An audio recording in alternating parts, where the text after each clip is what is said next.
ការគោរពខ្លួនឯងគឺការតម្កល់ខ្លួនទុកនៅក្នុងគុណធម៌ទាំង5ប្រការទី1គឺសទ្ធា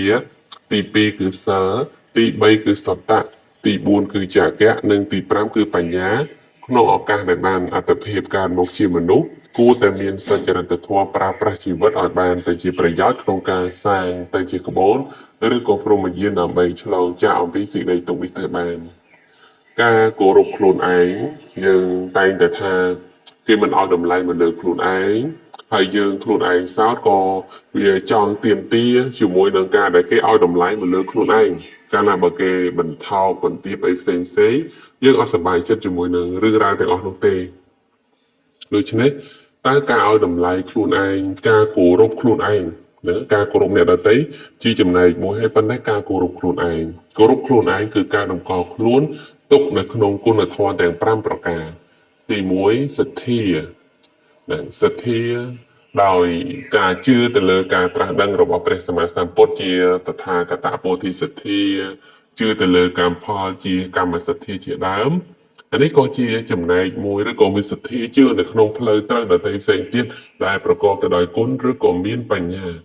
នេះឈ្មោះថាជាការគោរពខ្លួនឯងគឺការតម្កល់ខ្លួនឲ្យតាំងនៅថាបើបុគ្គលនោះអត់តមានសទ្ធាទេត្រូវតែជាបុគ្គលអ្នកមានសទ្ធានេះឡើងពាក្យថាសទ្ធាវាសំដៅទៅលើគុណសំដៅទៅលើសេចក្តីល្អឬក៏ថាអ្វីដែលសំខាន់នោះដូចយើងបានដឹងថាការជឿទៅលើការត្រាស់ដឹងរបស់ព្រះសម្មាសម្ពុទ្ធតថាគតពោធិសទ្ធានេះឯងទើបធ្វើឲ្យយើងមានសទ្ធាមានបញ្ញានឹងចម្រើនឡើងចូលទៅសិក្សាឬក៏ការប្រព្រឹត្តបដិបត្តិនៅធម៌របស់ព្រះសម្មាសម្ពុទ្ធដែលព្រះអង្គប្រកាសសម្ដែងមកដោយល្អត្រូវតែមានសទ្ធាជាខាងដើមបន្តអំពីការតម្កល់ខ្លួនដោយជាបុគ្គលអ្នកមានសទ្ធាហើយទៅជាបុគ្គលអ្នកមានសិលនេះក៏ជាចំណែកដ៏សំខាន់ផងដែរយើងតែខាងស្រឡាញ់ខ្លួនណា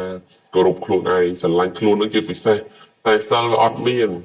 រកគុណធម៌គឺសិលសំបីសិល5វាអត់មានផងហើយយើងតែងតែថាស្រឡាញ់ខ្លួនស្រឡាញ់នឹងស្រឡាញ់តែមាត់ណាស្រឡាញ់តែមាត់ហ្នឹងវាអត់ទាន់ល្អទេលុះត្រាតែមានគុណធម៌ហ្នឹងទី3ត្រូវតែជាបុគ្គលអ្នកមានសត្តៈអ្នកដែលមានសត្តៈគឺអ្នកដែលស្ដាប់នេះមិនមែនជាតែស្ដាប់ទៅគ្រប់រឿងឈ្មោះថាសត្តៈទេ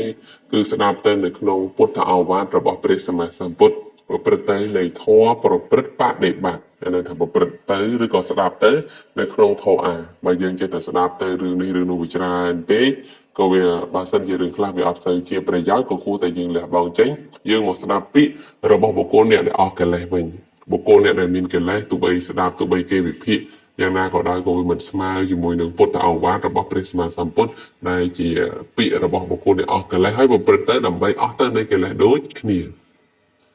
ទី4បុគ្គលនោះមានចក្ខៈការរំកល់ខ្លួនដោយប្របីគឺមានចក្ខៈគឺការដែលចេះបរិច្ចាគ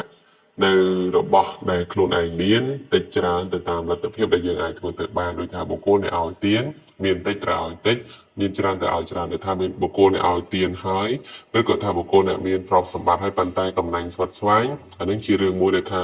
វាលំបាករបស់កំណាញ់ស្វិតស្វាញមិនអាចបរិច្ចាគទៅបានណាទុកតែខ្លួនឯងតែម្យ៉ាងវាអត់តន់សមគួរទេគឺថាត្រូវចេះបរិច្ចាគច្រាក់ចាយចំណាយទៅជាមួយនឹងការបរិភោគប្រើប្រាស់ជាមួយនឹងបុត្រភរិយាឬក៏មានអាបិតាជាដើមឬក៏ឧបត្ថម្ភទំនុកបម្រុងដល់សាមណព្រាហ្មណ៍ជាដើមនិងចុងក្រោយបញ្ញានេះវាកើតចេញទៅថាបុគ្គលនោះសិក្សាប្រព្រឹត្តបដិបត្តិហើយចម្រើនទៅនៅក្នុងគុណគឺបញ្ញាចម្រើនទៅនៃបញ្ញាម្នាក់នឹងចង់បានបញ្ញាដើម្បីកាប់ឆ្ការនៅកិលេសឬក៏បញ្ញាក្នុងការដោះស្រាយជីវភាពរាល់ថ្ងៃនៃការរស់នៅវាល្អប្រសើរអញ្ចឹងក្នុងន័យថាការគោរពខ្លួនឯងញាតិញោមចេះគោរពខ្លួនឯងហើយឬនៅចេះតម្កល់ខ្លួនឯងហើយឬនៅតម្កល់ខ្លួនដែលល្អប្រសើរសមគួរជាមួយនឹងអត្តភាពដែលជាបុណ្យដ៏វិសេសឬក៏ថាដោយកុសលកម្មដែលវាវិចិត្រតាក់តែងមកដោយល្អនេះយើងត្រូវតែប្រើប្រាស់ជីវិតអត្តភាពនោះឲ្យទៅជាអត្តភាពដែលល្អប្រសើរមិនមែនជាអត្តភាពដែលខ្ចីគេមកហើយដើម្បីតែជាការហួសហេងមិនមែនអត្តភាពដែលខ្ចីគេមកដើម្បីតែជាការជាប់ជំពាក់ទេតែជាអត្តភាពដែលខ្ចីគេមកហើយប្រើប្រាស់ឲ្យបានទៅជាប្រយោជន៍ការតម្កល់ខ្លួននិងការគោរពខ្លួនឯងដល់ប្រពៃនេះគឺតាំងនៅក្នុងគុណធម៌ទាំង5ដូចដែលបានរៀបរាប់ថាត្រូវតែមានសទ្ធាមានសិលមានសត្តៈមានចក្ខៈនិងមានបញ្ញា នឹងបានការប្រព្រឹត្តទៅនៅក្នុងសុចរិតធម៌បានល្អប្រសើរប្រើប្រាស់អត្ថភាពប្រើប្រាស់ជីវិតនេះឲ្យទៅជាជីវិតដែលមានន័យទៅជាជីវិតដែលមានន័យហើយមានខ្លឹមសារក្នុងការរស់នៅ